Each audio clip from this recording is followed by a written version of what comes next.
சிவாய நம ஓம் சிவாய நமக சிவாய நம ஓம் நம சிவாய சிவாய நம ஓம் சிவாய நமக சிவாய நம ஓம் நம சிவாய. ஹர நம பார்வதி பதயே ஹர மகாதேவா. ஓம் சகனா பவது சகனௌ புனக்து சக வீர்யம் கரவாவகை தேஜஸ்வினாவதீதமஸ்து மா வித்விஷாவகை. ஓம் சாந்தி சாந்தி சாந்தி.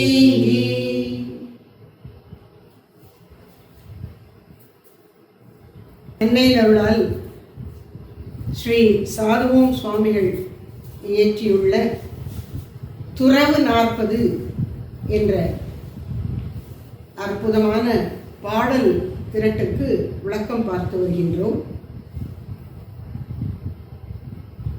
துறவியரை பற்றித்தானே இதில் சொல்லியிருக்கு, மற்ற சாதகர்களுக்கு இதில் ஒன்றும் இல்லையா என்று நினைக்க வேண்டாம்.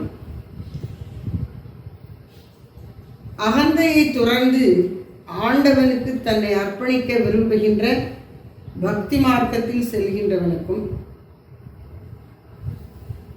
கீழான நான் என்னும் அகந்தையை அழித்து நான் தானான ஆத்மஸ்வரூபத்தில் நிலை நிற்க முயலும் ஞான மார்கி 2 பேருக்கும் அகத்துறவு இன்றியமையாதது. அப்படிப்பட்ட முக்கியத்துவம் வாய்ந்த அகத்துறவு புறத்திலும் அமைந்துவிட்டால் உதவியா இருக்குமே என்று நினைத்துத்தான் ஒருவன் துறவு மேற்கொள்கின்றான். அதனால வாழ்க்கை முறை புறத்தில் துறவியாக இருக்கலாம், அல்லது கிரகஸ்தனாக இருக்கலாம். எப்படி இருந்தாலும் 2 பேருக்கும் முக்கியமானது, அடிப்படையானது அகத்துறவு. அந்த அகத்துறவின் தன்மை என்ன? அகத்துறவு வைக்காத விடத்து புறத்துறவு மட்டும் இருந்தால் என்ன கேடு என்பதை இந்த நூலிலே தெளிவாக சொல்லுகின்றார் ஸ்ரீ சாதுவோம் சுவாமிகள். அதனால சாதகர்கள் எல்லாருக்குமே இது பயன்படக்கூடியதுதான். இந்த பெயரை உணர்த்துவது போல 40 பாடல்கள் நூலிலே இருக்கின்றன. பாயிரம் 2 பாடல்கள், முடிவுரை 1 பாடல்.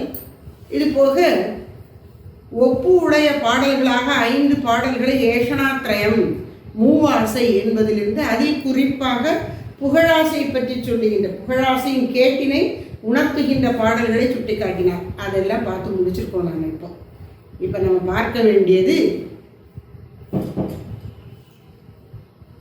7வது பாடல்.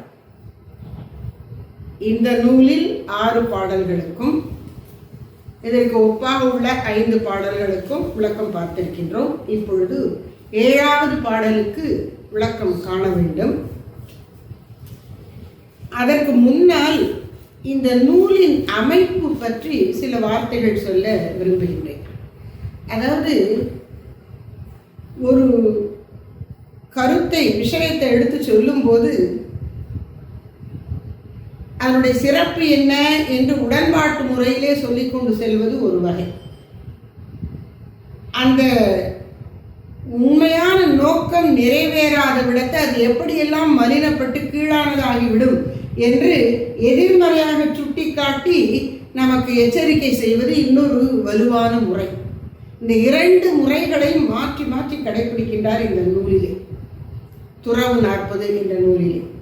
அப்போ ஒரு துறவிக்கு மெய் துறவு எது என்று சொல்லுமிடத்து அதெல்லாம் பாசிட்டிவ் அப்படிங்கிறோம். அப்படி உடன்பாட்டு முறையிலே துறவின் இலக்கணத்தை சொல்லி வருகின்றார். எதிர்மறையை சுட்டிக்காட்டி எச்சரிக்கும் விதத்திலே இதெல்லாம் பாழ், இதெல்லாம் வீண், இது உண்மை துறவு ஆகாது என்று சுட்டிக்காட்டி பல பாடல்களிலே பேசுகின்றார். இங்கே ஒரு எதிர்மறை அணுகுமுறையிலே இது சரியல்ல, அப்போ இதுதான் சரியானது என்று உணர வைக்கின்றார். அப்படி இந்த 40 பாடல்களிலே எந்த பாடல் எந்த கருத்தை சொல்ல முன்வருகிறது, அது உடன்பாட்டு முறையிலே சொல்லுகிறதா எதிர்மறையிலே சொல்லுகின்றதா என்பதை இப்போ பார்த்துவிட்டு பிறகு விளக்கத்துக்குள்ள போகும். எடுப்பிலே முதல் பாடலிலே துறவின் நோக்கம் என்ன என்பதை உடன்பாட்டு முறையிலே சொல்லுகின்றார். அகந்தை துறவுதான் துறவு. அப்படி அகந்தையை துறப்பதன் மூலம் அதுவும் கூட எதுக்கு என்பதை சொல்றாரு. அதை நம்ம மறக்கவே கூடாது.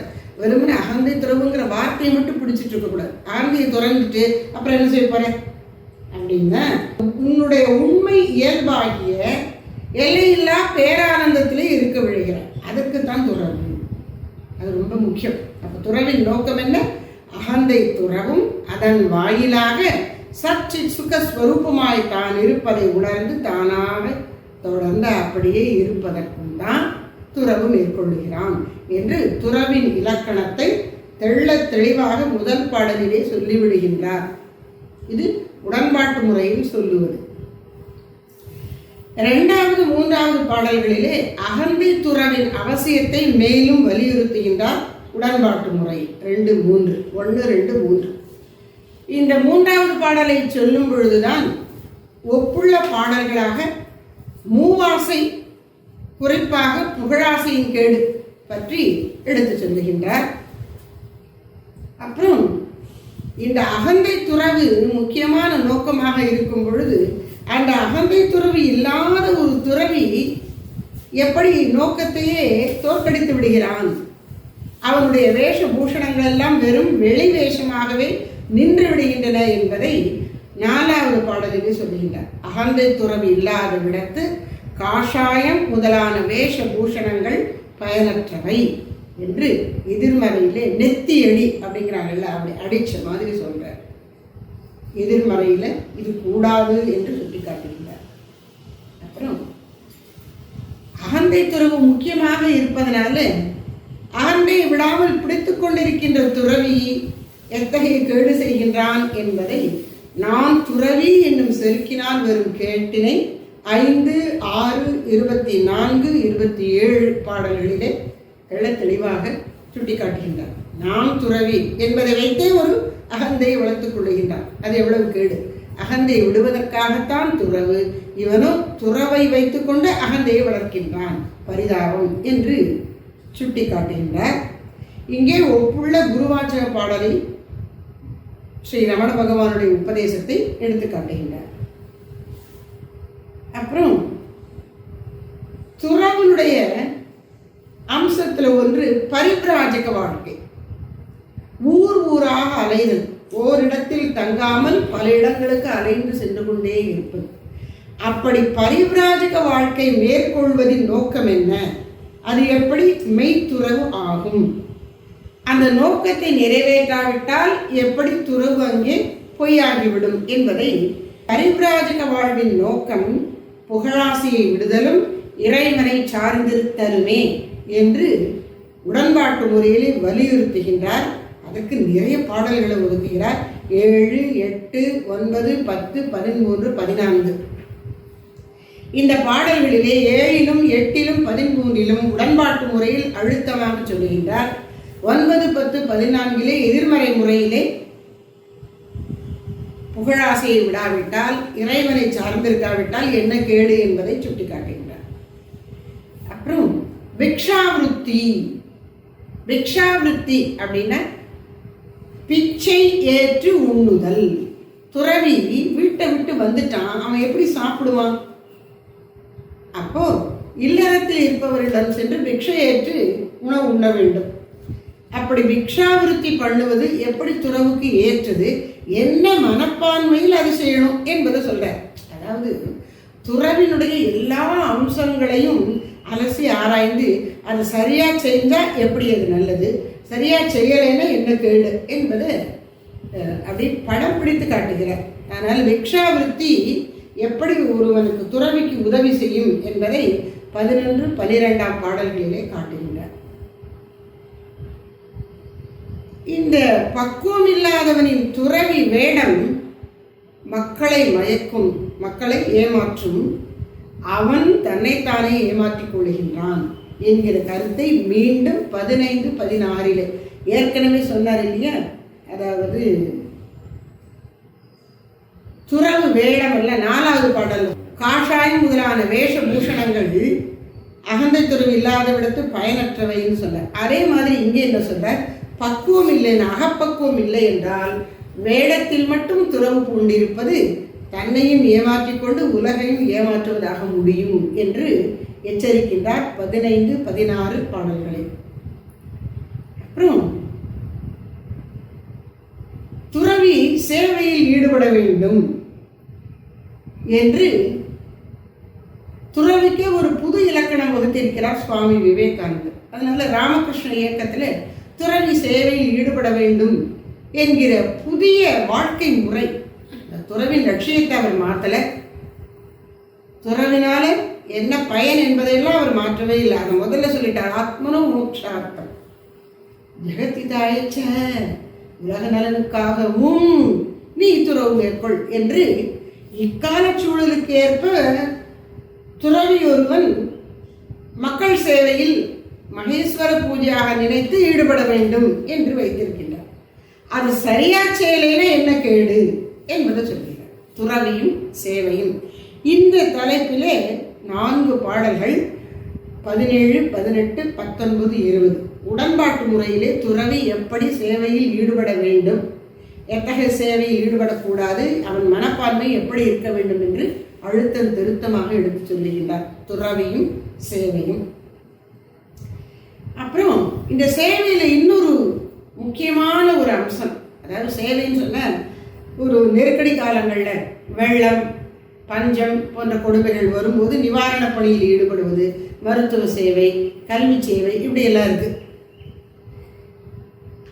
இது தவிர முக்கியமாக துறவி ஒருவன் மக்களுக்கு அருளை வழங்கும் விதமாக சாஸ்திரங்களை பிரச்சாரம் பண்ணுகிறான். வேதாந்த தத்துவத்தை எடுத்து விளக்குதல், பக்தியை எடுத்து புகட்டுதல், இதையெல்லாம் மக்களுக்கு செய்கின்றார். அதை எப்படி சரியா செய்யணும், சரியா செய்யணும்னா அது எப்படி கேடு என்பதை சுட்டி காட்டுகின்றார். துறவியும் சாஸ்திர பிரச்சாரமும் இதுக்கு 4 பாடல்களை ஒதுக்குகின்றார். 21, 22 இந்த பாடல்களிலே முதல் பகுதியில் எதிர்மறையாக என்ன கேடு என்றும், பிற்பகுதியிலே உடன்பாட்டு முறையிலே என்ன நலன் என்பதை சொல்லுகின்றார். 23, 32 அவ்வாறு 23 உடன்பாட்டு முறையில் அமைந்திருக்கிறது. அப்புறம் 32 சிறப்பாக துறவி எப்படி சாஸ்திர பிரச்சாரம் செய்ய வேண்டும் என்பதை சொல்லுகின்றது. அப்புறம் துறவுக்கு இன்னொரு அருமையான இலக்கணம் நம்முடைய முந்தைய நூல்களிலும் சுவாமிகளுக்கு முற்காலத்தில் இருந்த பெரியவர்களும் சொல்லியிருக்கிறார்கள். என்ன, செத்தாரை போல் திரி, நீ உயிரோடு தான் உன் உடம்பு உலாவுகிறது, ஆனால் நீ உலக வாழ்க்கைக்கு செத்தவனை போல இரு என்று சொல்கிறார்கள். அந்த செத்தாரை போல் திரிதல் துறவிக்கு எவ்வளவு அவசியம் என்பதை 25வது பாடலிலே உடன்பாட்டு முறையிலே தெளிவாக எடுத்து சொல்லுகின்றார். அகந்தை துறவு தான் துறவு என்று முதல்ல எடுத்தடுப்பிலே சொல்லிட்டார் இல்லையா. அந்த அகந்தை துறவின் பெருமையை 26, 28, 29, 38 ஆகிய பாடல்களிலே உடன்பாட்டு முறையிலே நன்றாக எடுத்து ஓதுகின்றார். பரிவிராஜகன் என்பதோடு இணைத்து எண்ணத்தக்கதாக, பரிவிராஜகன் ஓரிடத்திலும் தங்காமல் அலைந்து கொண்டிருப்பவன், அலையும் துறவி.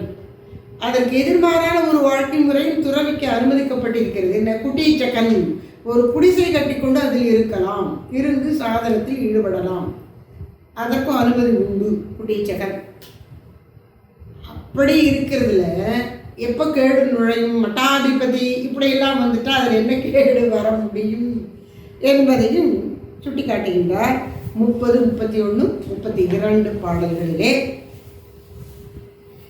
அப்புறம் துறவின் பெருமைன்னு சொல்லி உடன்பாட்டு முறையில் சொல்லக்கூடிய பாடல்களாக ஆன்ம நிஷ்டை உற்ற துறவி அவன் சிறப்பு என்ன என்று 33வது பாடலிலும், தாம் யாருக்கும் குடியாகா துறவி, நாட்டில் மக்கள்லாம் அரசாங்கத்துக்கு கீழே வாழக்கூடிய குடிமக்கள். இவன் யாருக்கும் குடிமை இல்லை, அடிமை இல்லை என்பதை சொல்லுகிறார். அப்போ ரேஷன் கார்டெல்லாம் வரலன்னு கவலைப்படக்கூடாது. நாமார்க்கும் குடியாக துறவி 34 விளக்குகிறார். துறவியும் அப்பரிகிரகமும் ஒவ்வொரு சிறப்பாக சொல்லுகிறார். பொருட்கள் ரொம்ப இல்லாமல் இருக்கணும், இருக்கிற பொருட்களிலும் பற்று இல்லாமல் இருக்கணும் துறவி என்பது 35வது பாடலிலே அழகாக உரைக்கின்றார். நீயா துறவை தேடி போகாது, உனக்கு பக்குவம் வாய்க்கும்தான் அது உன்னை தேடி வருங்கிற 36, 37. அப்புறம் துறவி தன்னுடைய பூர்வாசிரமத்தை எப்படி கருதணும் என்பதையும் 39, 40 சொல்லுகின்றார். முடிவுரையாக துறவின் பெருமையை சொல்லி ஸ்ரீ ரமண பகவானை குருநாதரை வணங்கி நல்ல துறவியாக இருக்க வேண்டும் என்பதை வலியுறுத்தி நிறைவு செய்கின்றார்.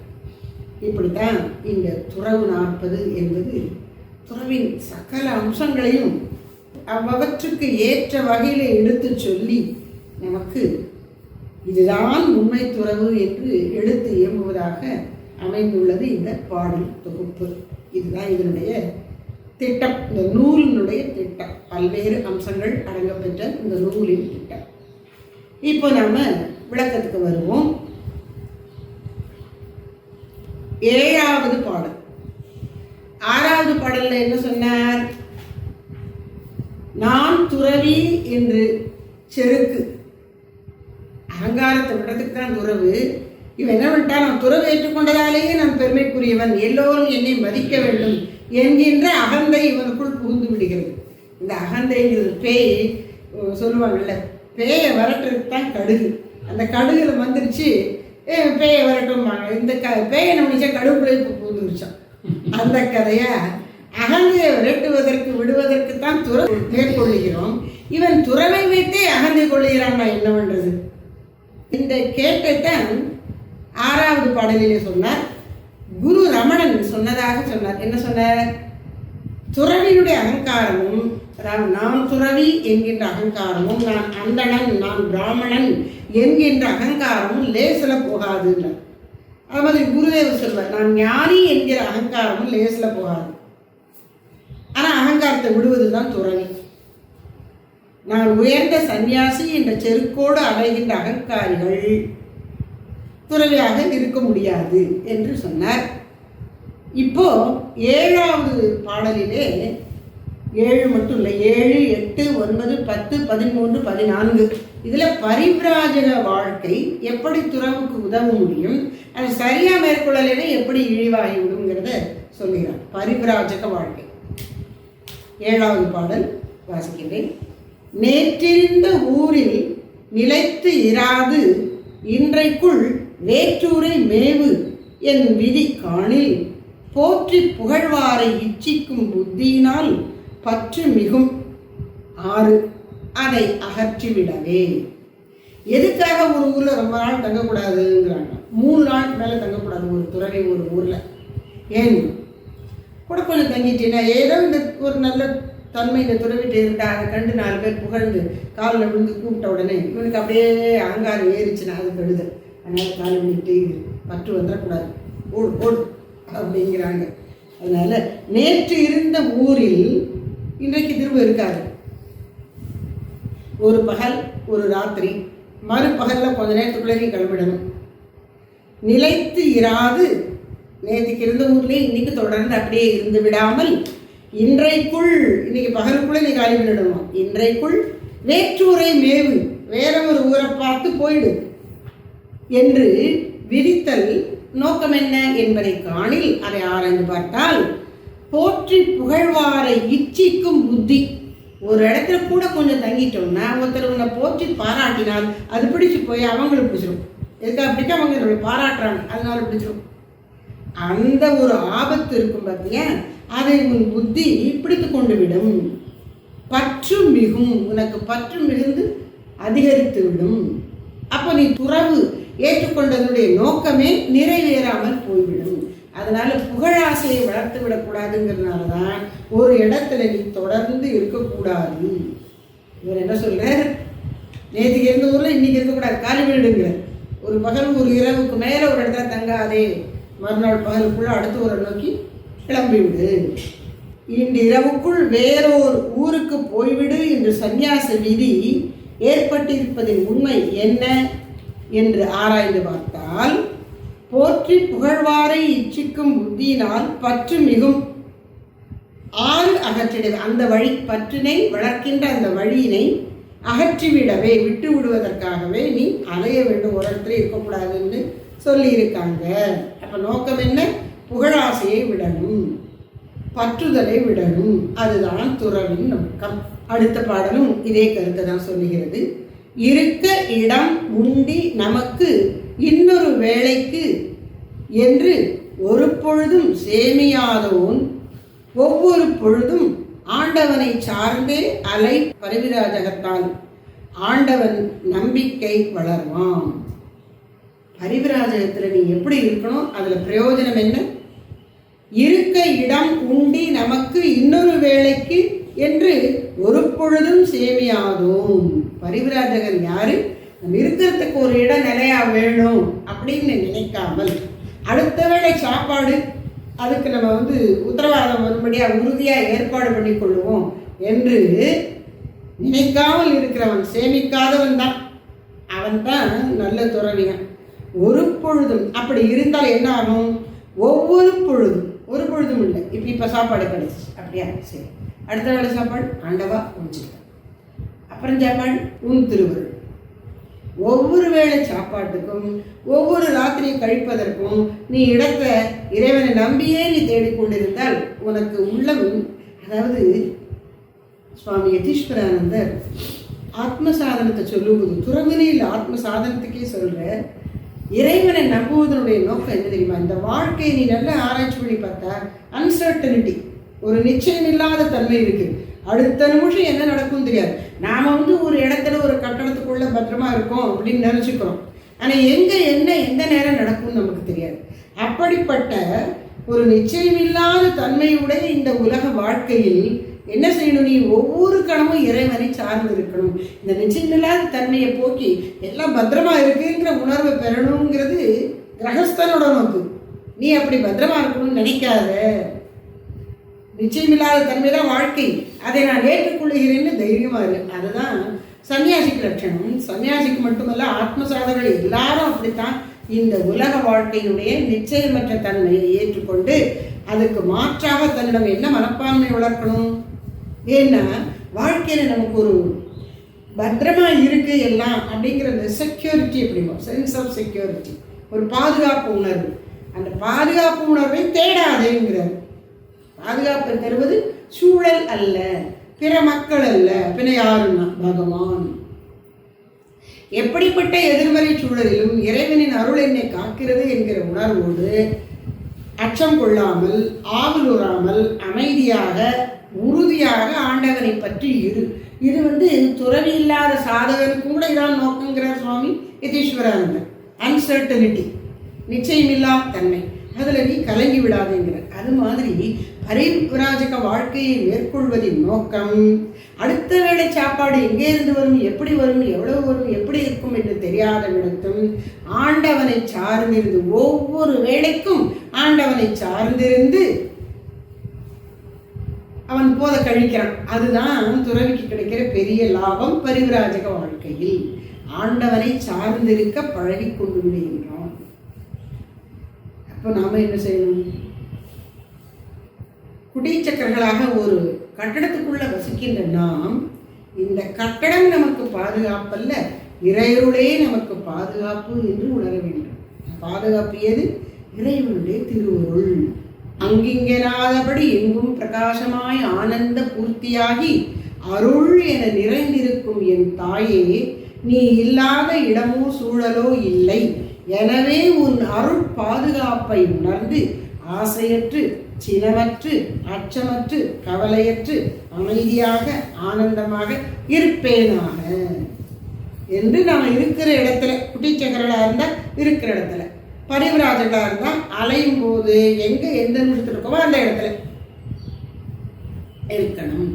ஆண்டவரை சார்ந்திருத்தல் என்பது எவ்வளவு மேன்மையானது, துறவிக்கு அவசியமானது என்பது நம்முடைய சுவாமிஜி அவர்கள் சற்சங்கத்தில் சொல்லியிருக்காங்க. இது ஒரு மேல்நாட்டில் இருந்த ஒரு கிறிஸ்தவ துறவியை பற்றின நிகழ்ச்சி. அவர் என்ன செய்வாராம், இப்படி நடந்து போய்கொண்டே இருப்பார். ஒரு நாற்சந்தி மாதிரி இந்த பக்கம் அந்த பக்கம் அப்படி 4 பக்கம் போகிற மாதிரி ரோடு வரும். அப்படி வந்தால் என்ன அங்கே நின்று கூடி எப்படி போகிறது, உடனே அப்படியே நின்று கண்ணை மூடி இப்படியே சுற்றி வருவார், தன்னை சுற்றி கொள்வார், அப்படியே நிற்பாராம். எதேச்சியா டக்குன்னு அது எந்த திசையும் அங்கே போயிடுவார். இந்த ஊருக்கு தான் போகணும், இப்படி தான் போகணும், இங்கே போகணும், அங்கே போகணுங்கிறதே கிடையாது. ஏதோ ஒரு இடத்துக்கு போவார். அங்கே யாரோ இவருக்காகவே காத்து கொண்டிருந்தது போல ஒரு சாதகர் வாழ்க்கையில் கஷ்டப்பட்டு கொண்டிருப்பாங்க, ஏங்குவான், ஒரு வழிகாட்டுதலுக்காக ஏங்கி கொண்டிருப்பார். இவர் போனது அங்கே உதவியாக இருக்கும். அப்படி அமையுமா, அவராகவே இப்படி போகணும், இந்த ஊருக்கு போகணும்னு தேர்ந்தெடுக்கவே மாட்டார்.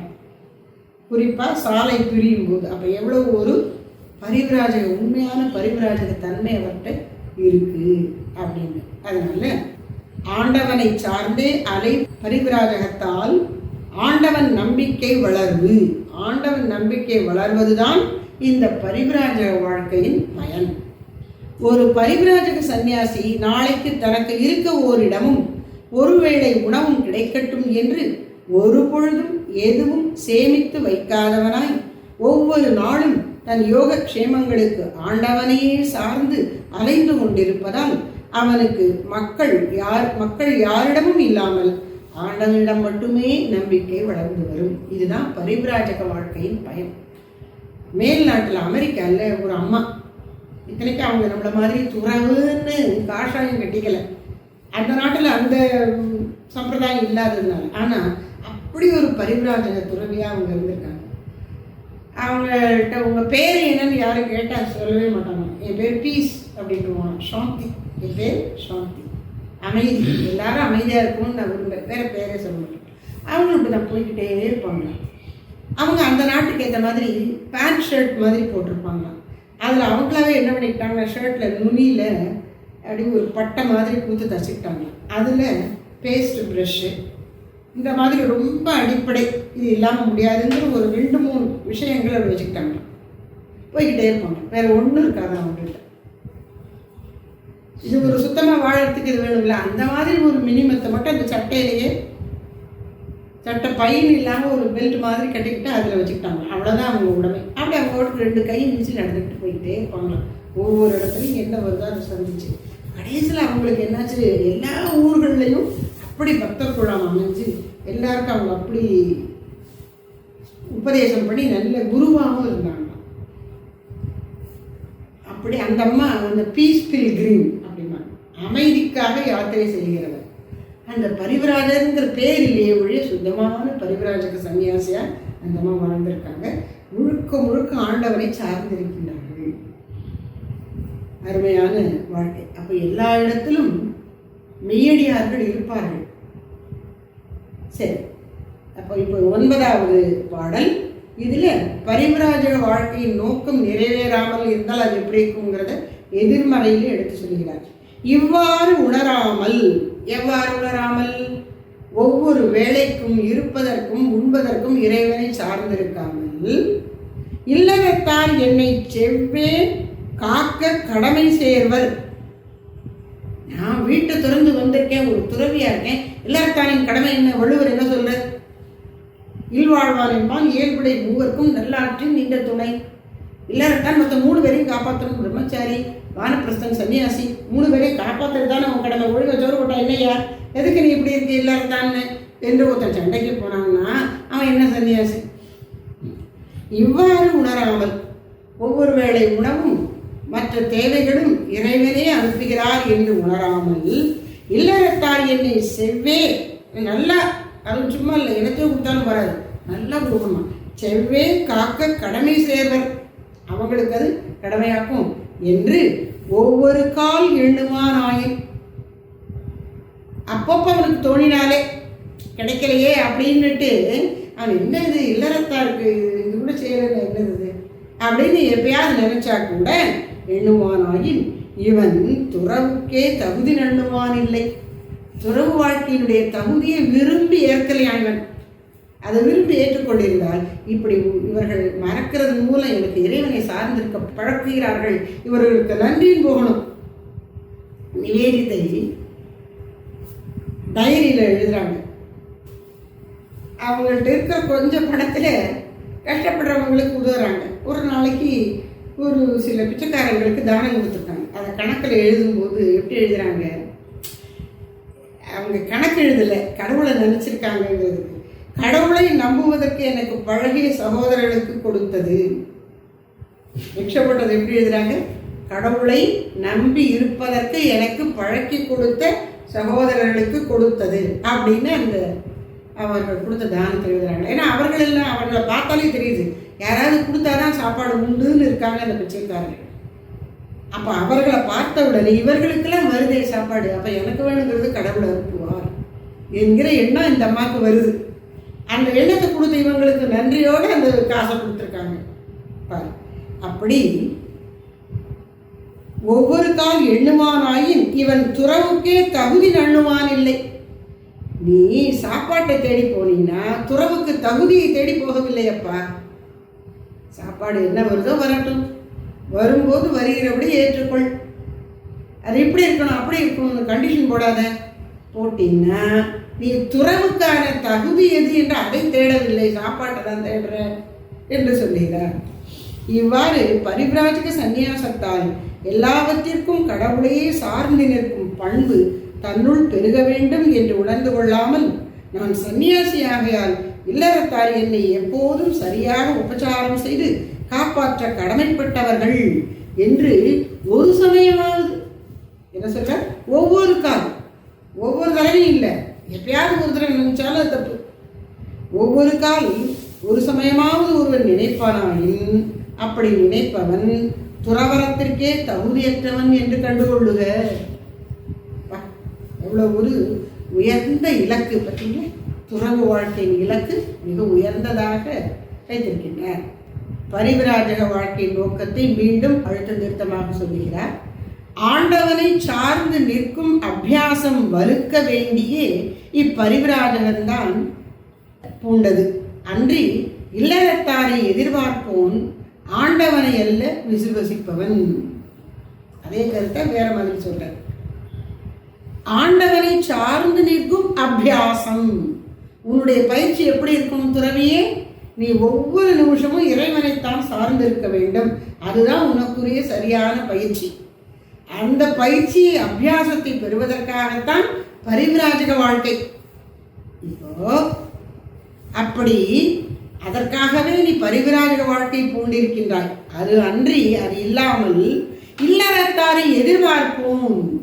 இல்லறத்தாரை எனக்கு எதை கொடுக்கணும் அதை கொடுக்கணும்னு தொந்தரவு பண்ணுறவன் பெரியசாமிக்கு பக்தர்கள் ஆசையோடு மகிழ்ச்சியோடு விருப்பத்தோடு தப்போவனத்துக்கு நிதியுதவி பண்ணினாலும் அவங்கள்ட்ட ரொம்ப கேட்டக்கூடாது, அடிக்கடி போய் அவங்கள கேட்டு தொந்தரவு பண்ணக்கூடாதுன்னு சொல்லுவாங்க. கொடுக்குறவங்கள்ட்ட கூட ரொம்ப போய் கேட்காது, கொடுக்குறவங்களுக்கு சும்மா சும்மா போய் கேட்கக்கூடாது.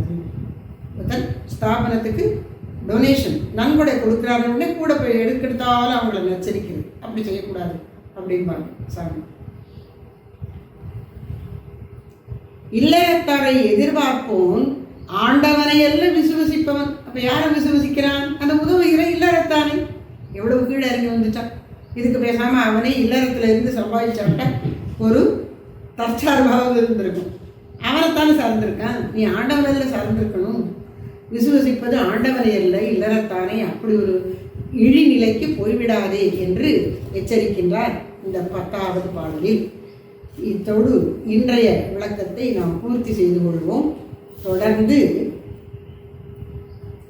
அடுத்தடுத்த தலைப்புகளிலே சுவாமிகள் ஸ்ரீ சார்வமூல சுவாமிகள் நமக்கு லட்சிய துறவின் சிறப்புகளை எப்படி சொல்லுகின்றார், அந்த லட்சிய துறவுக்கு உள்ள சோதனைகள் என்னென்ன, அவற்றிலிருந்து எப்படி மீண்டு வர வேண்டும் என்பதையெல்லாம் அடுத்து வரும் பாடல்களில் விளக்கமாக தொடர்ந்து பார்ப்போம். ஓம் ஸ்தாபகாய ச தர்மஸ்ய சர்வதர்மஸ்வரூபிணே அவதாரிணே